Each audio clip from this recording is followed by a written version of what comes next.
Good morning, good afternoon, or good night from whenever and wherever you are watching us. I am Cameron Scandal. That is Stephen Treffler. We are the sound.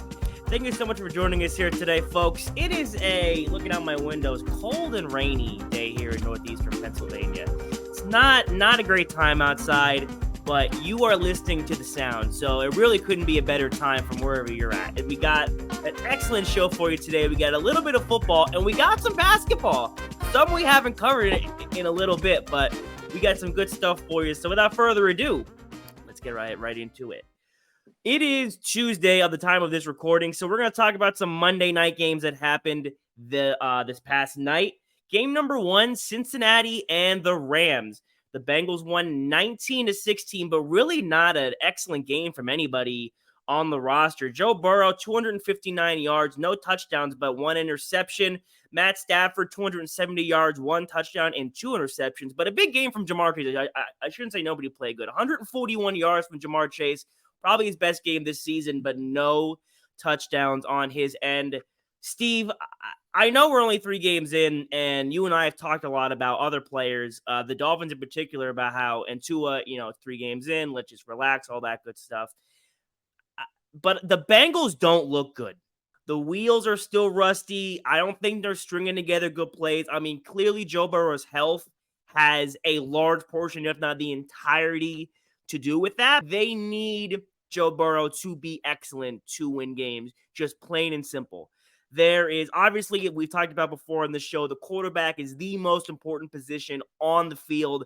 As great as their offense is with Joe Mixon and Jamar Chase and Tyler Boyd, Joe Burrow is the engine who runs that offense. So without him, they are not going to be the team that they've been the last 2 seasons. So do you rest Joe Burrow? Like, the question is not, do you rest him, yes or no? The question is that a possibility, or should that be on the table for Cincinnati? Because they have a weird schedule where it's like easy game, hard game, easy game, hard game. And I should have written down who they play next. I don't remember. Maybe the Colts. It's a team that's not that great. So do you think about resting him and try to get him to be a little more healthy so that you can make a deeper run, even though we are so early into this season? The wagon's not rolling the same if Joe Burrow's not the one that's driving it. I mean, it's just not. So, especially in that division, I think the Bengals are caught between a rock and a hard place. Sure, rest Joe Burrow, and then when he comes back, the fear is you're sitting at the bottom of the division. Okay, do you have a schedule likely enough to help you climb out of that hole? Right. So it's hard because you're also in the AFC, which is, as we've said, one of probably the best conference out of the 2 and the most top heavy. I was mistaken, by the way. The Bengals play Tennessee. They don't play the Colts. They play Tennessee, Arizona, and then Seattle on a 3-game stretch. I think you can rest him, especially the Arizona game. Just kind of get him a day or 2 just to kind of see how he looks. I'm not, like I said, I'm not saying you absolutely should do that, but I think at this point it's definitely on the table to consider. It has to be. It has to be because he's already had 1 leg injury that he sustained that kept him out his rookie season. And now, he's got another injury that's hobbling him around. He just doesn't look himself. I think you can rest Joe Burrow a game or 2. But once again, if they fall to 1-4, that's a hole to climb out of. I'm not saying it's not impossible, but yeah. No, I know you mean, because then after the Seahawks game, 3 out of 4 games, they have Niners, Bills, and Ravens. I mean, with defenses, especially like Buffalo and the Niners, maybe Joe Burrow has a higher chance of getting the injury, re-aggravated or becoming worse if he gets hit in one of those games. And you want him to be at your best. But you drew me a good point, though. If you slide in that little stretch, then you have that tougher stretch. How you get out of it? Man, it's a bummer of a situation out there in Cincinnati, but they'll figure it out. That's a lot of expectation to expect him to come back 1-4 and go and beat 3 out of those teams to bring him back to 500.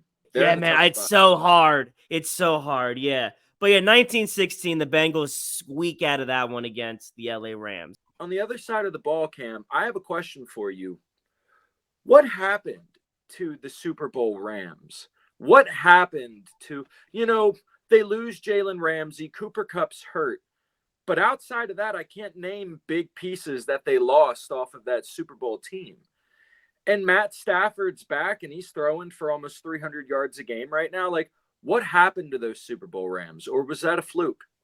I don't know if I have a straight answer. It's weird. I mean, we've heard of Super Bowl hangovers, so last season didn't seem that strange to me.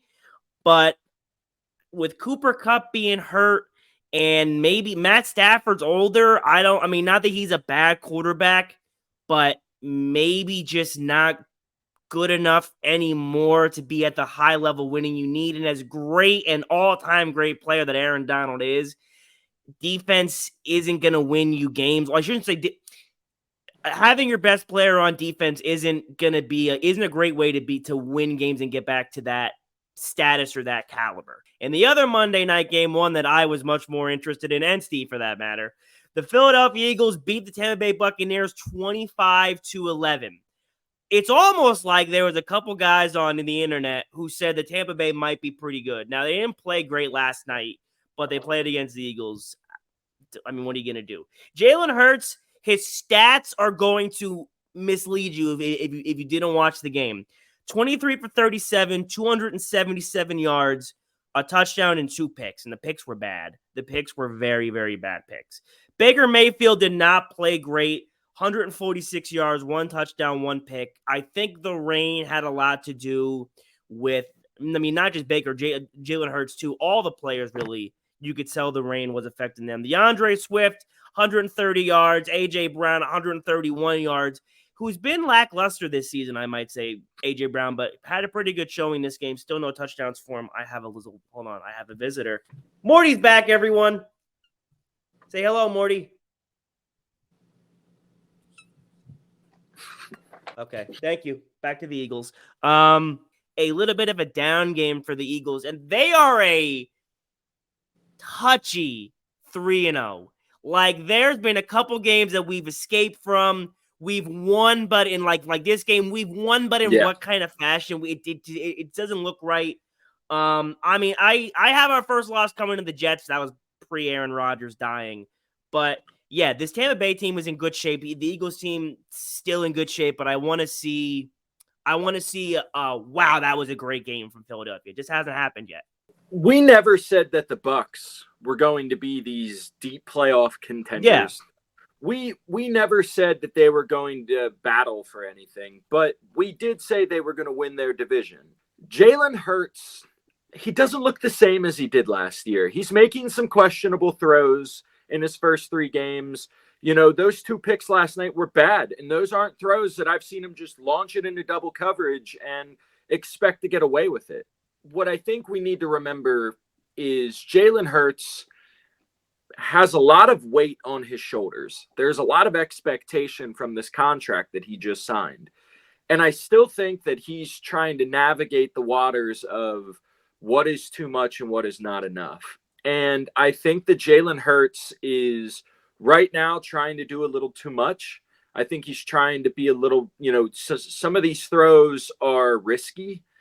And I think that Jalen Hurts needs to give it the old Cam and just pump the brakes. Pump the brakes, yeah. Let's pump the brakes a little bit. DeAndre Swift is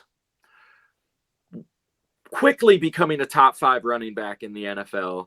DeAndre Swift is starting to show his versatility. He's starting to show the different ways that RPO can hurt you. And I think that that's where the Eagles need to really kind of lean on a little more here in the next couple of weeks. Establish that running game more. Last week, he had 175 yards and 1 touchdown. This week, he's got 130 yards, no touchdowns, but still.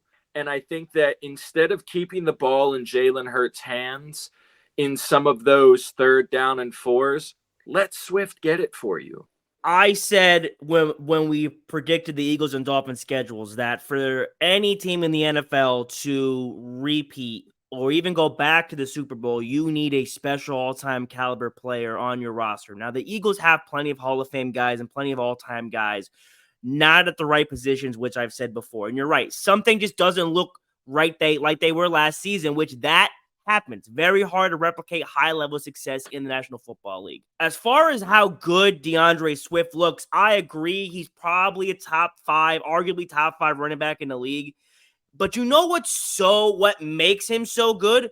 It's the Eagles' offensive line. Yep. I saw a picture today. I'm hoping I can throw it up here right now if I find it when we're done recording.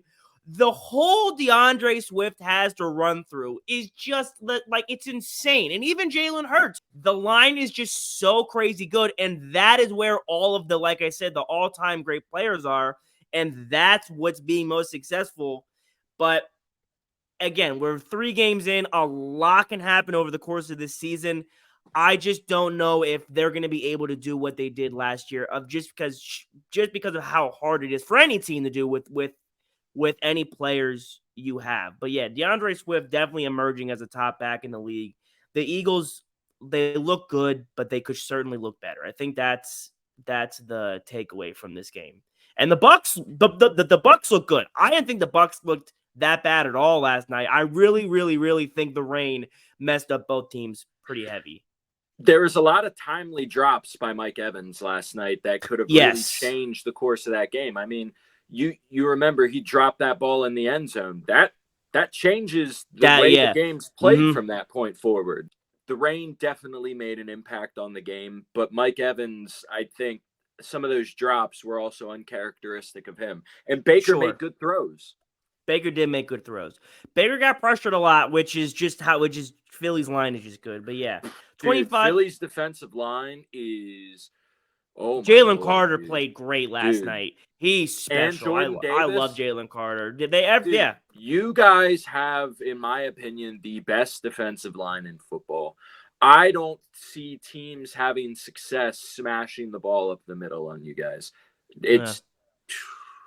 I don't know if we ever said this on there. Steve and I are going to see the Eagles and Dolphins game in Philadelphia, October 22nd. I'm going to knock on wood. There's a legitimate possibility both these teams go into the Philly undefeated. That would be crazy. That'd be such a good game. I hope it happens. It's going to be a good game regardless. Shout out to my Fins, 70-20 this Sunday against the Broncos. Second most points all time. First team in NFL history to have 5 passing and 5 rushing touchdowns in one game. Facts. Yeah, those are our 2 Monday night games and our thoughts about it. Hope you enjoyed.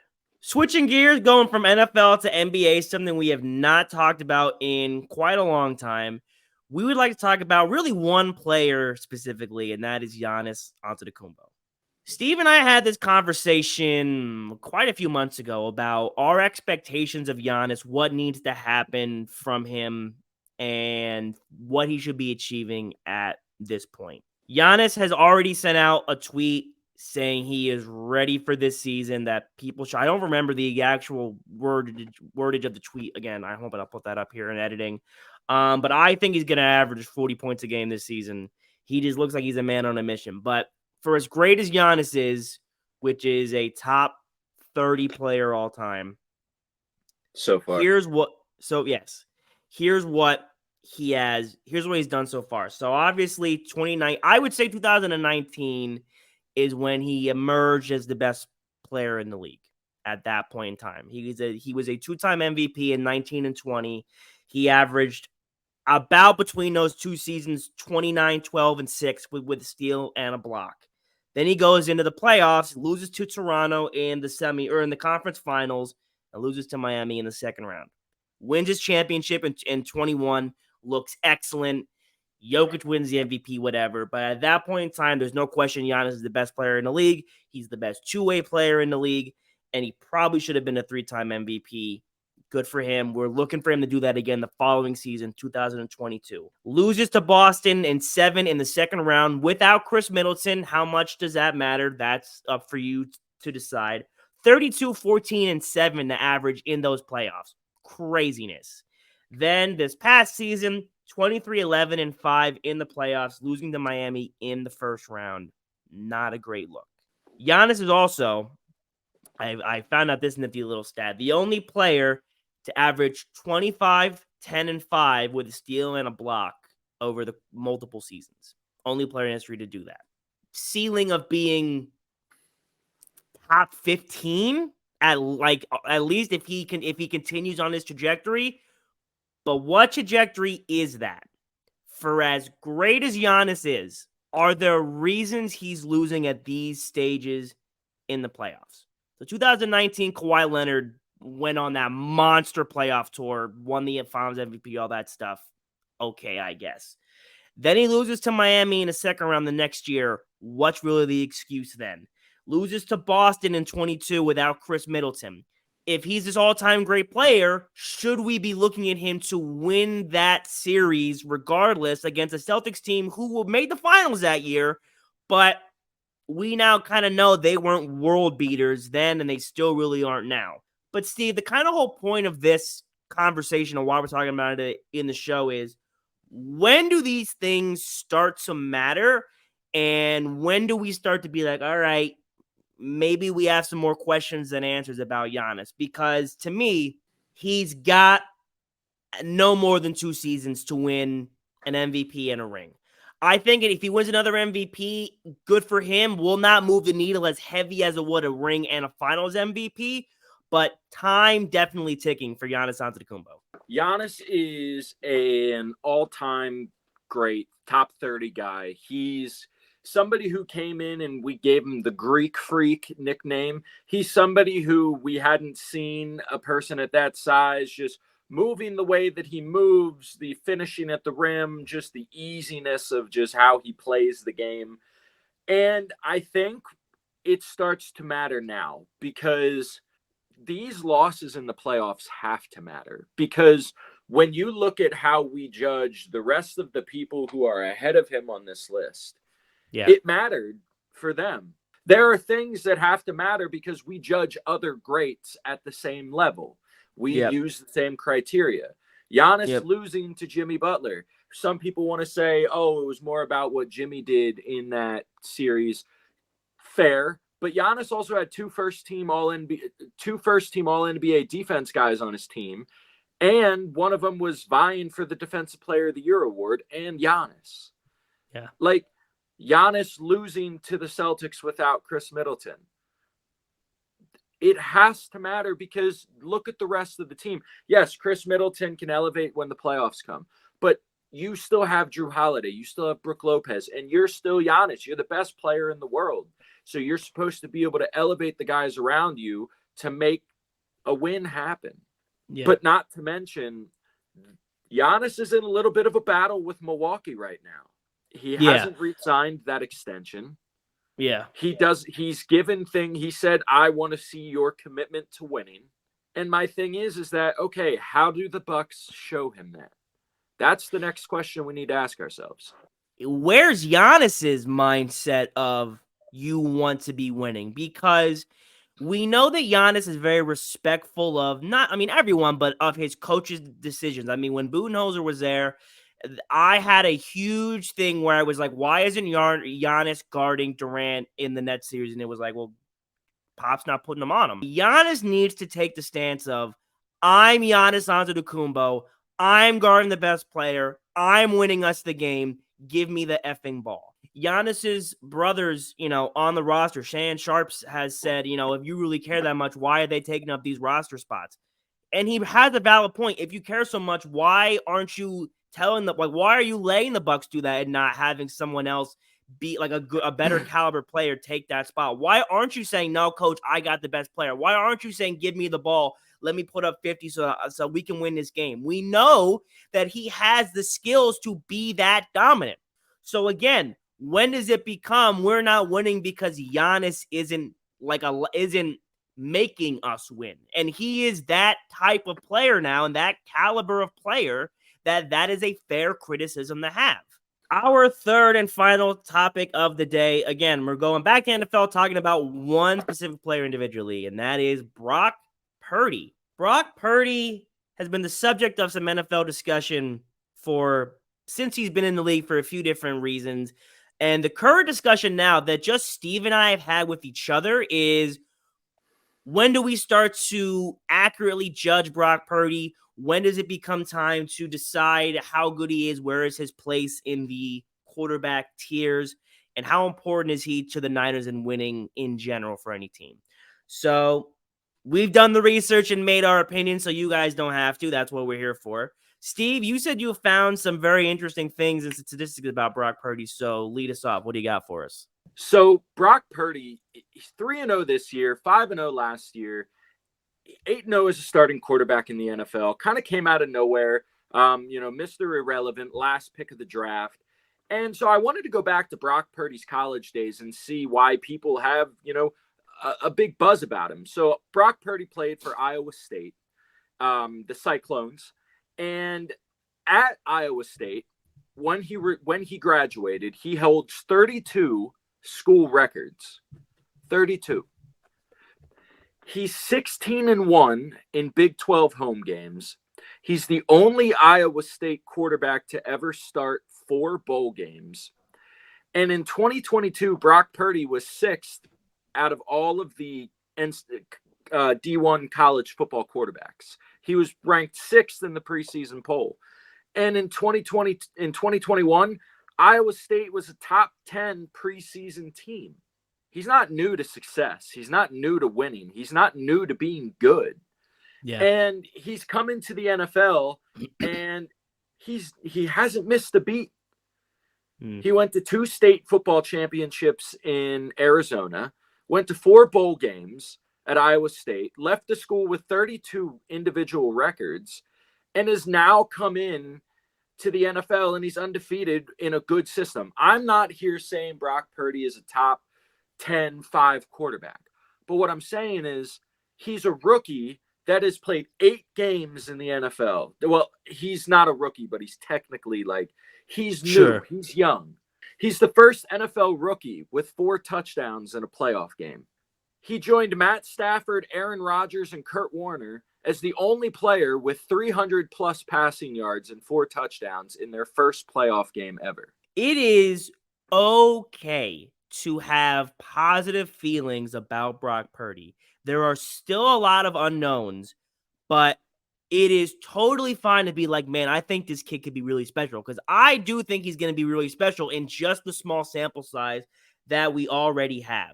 And there's been a lot of analogies of can you take him out and drop somebody else? Are they the same? Because of how good the Niners are. Now, to be completely fair and objective to Brock Purdy, to the Brock Purdy doubters, he has never played without a top 3 defense and has never played without a top 3 offensive weaponry. I found these stats that I texted you and I was like, man, are these important? I don't know. They as in the Niners with Brock Purdy have had 1 game with less than 100 rushing yards and only 4 games where the defense has less than 2 forced turnovers. I'm not saying that's the... But why is that Brock Purdy's fault? I'm not saying it's Brock Purdy's fault. I'm not bringing that up to use it against him. I'm just saying that's probably something we should be aware of. Right. I am totally okay with people saying, I want to see more from Brock Purdy before I believe in him. And that's totally fine. I look at Brock Purdy as he is a rising stock, but he is just starting to rise. Can plummet at any moment, and if you want to see some more growth before you invest, that's a smart decision. I'm buying in now while it's hot. I think he clearly has all the characteristics to win you games. He is better than backup quarterbacks in the league. I heard us say on First Things First. Nick Wright said, if you take out Brock Purdy and throw in Mac Jones, are they the same team? The answer to that is no. Or he asked if the Patriots become better or the Niners stay the same. I think the Patriots become better and the Niners become worse with that simple transaction. I don't think it's that simple of a look for Brock Purdy. And the way I can put it best is the analogy I said to you about Rondo. The 2008 Celtics with Paul Pierce and Kevin Garnett and Ray Allen, you want to say that's Christian McCaffrey and George Kittle and Bosa or Samuel, whoever. Pick the 3 best Niners, whoever you want. Brock Purdy is the Rondo. If they take Rondo off of that team and put another starting caliber point guard on that team who can just play make, get people open. That's really what play defense. That's what Rondo was about. Wasn't looking to score, things like that. Are they still contending for a title? Probably. They are still going to be one of the favorites, maybe even get back to the finals. But are they going to be the same exact team? Absolutely not. It is not as simple as just taking somebody out and filling them in.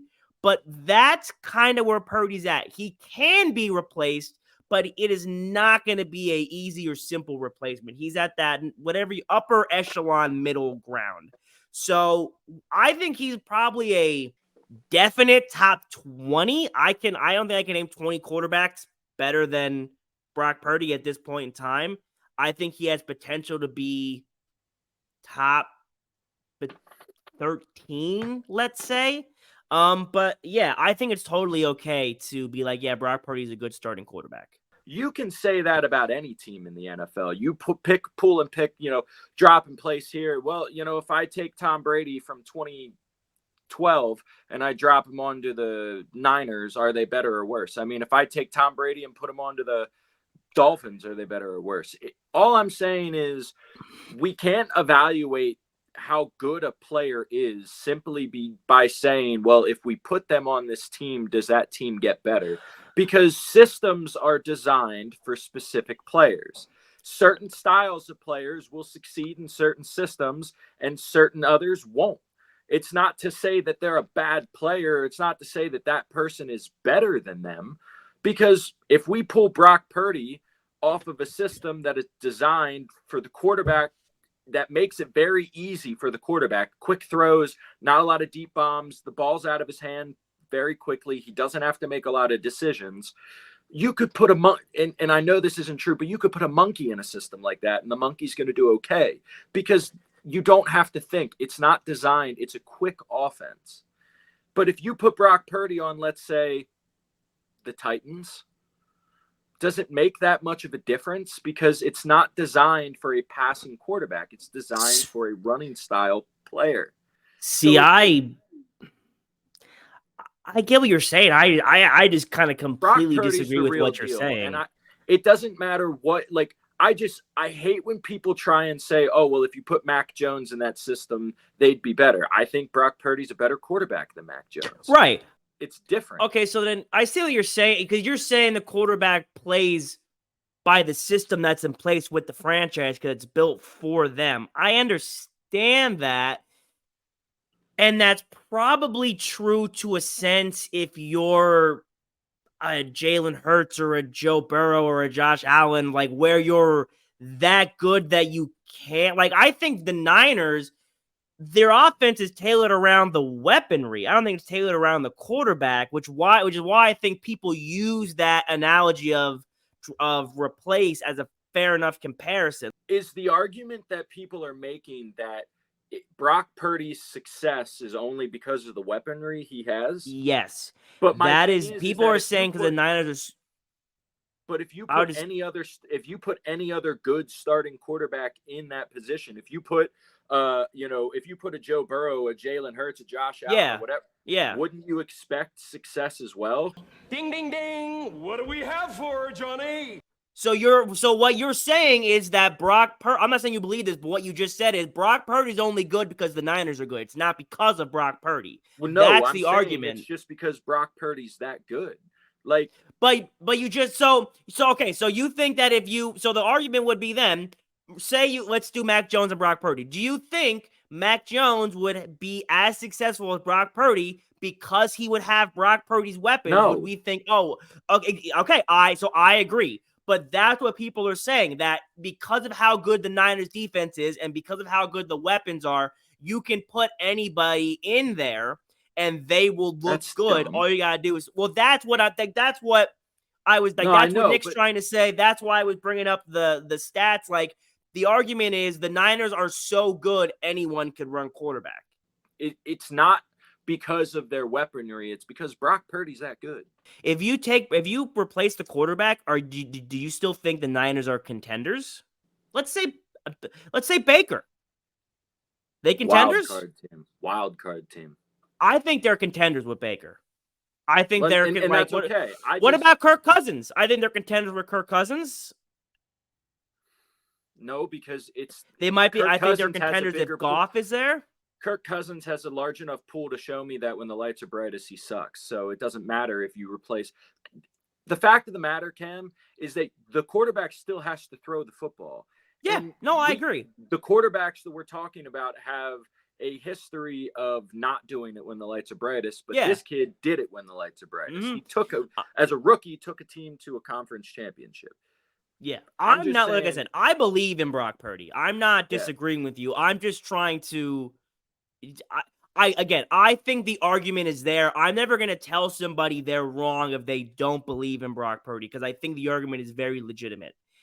Like I said, he's a very high-rising stock who can plummet at any moment. I'm just buying it right now while it's hot. Yeah, it's hard to rank him, too, because of the weapons around him. So it's hard to see how good we're getting close to being able to rank him.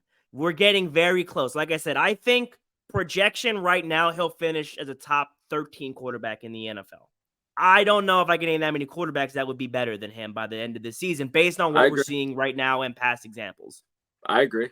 And that's going to do it for us today. Another excellent show, a little bit of NFL, a little bit of NBA. We hope you learned something. We hope that you remember that Giannis is going to be coming. We hope that you remember that Brock Purdy will or could be a top 15 quarterback in the NFL. Yeah, we're getting close to being able to rank him. We're getting very close, so just hold on a little bit longer.